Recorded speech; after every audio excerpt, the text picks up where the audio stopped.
Humanity has opened the gates of hell. Horrendous heat is having horrendous effects.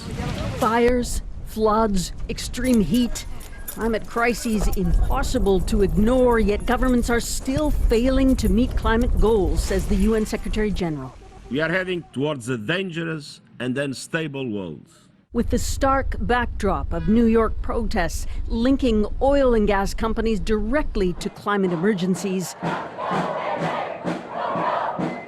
fossil fuels across the globe.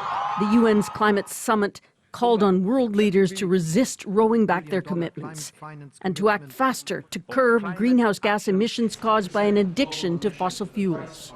It's the burning of oil, it's the burning of gas, it's the burning of coal. And we need to call that out. But nations, including Canada, continue to bring on new oil and gas projects. Prime Minister, Canada was one of the largest expanders of fossil fuel last year. The summit's chairwoman called on Prime Minister Trudeau to explain. By the end of this year, we will be announcing our framework to cap emissions from the oil and gas sector.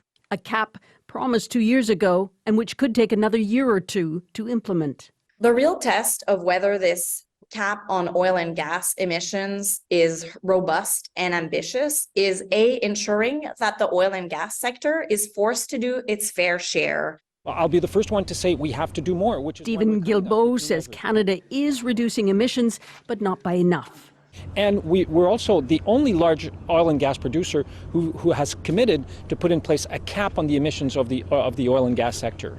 Climate politics on center stage this week in New York, while at the same time Calgary hosts the world's largest petroleum conference. Susan Ormiston, CBC News, Toronto.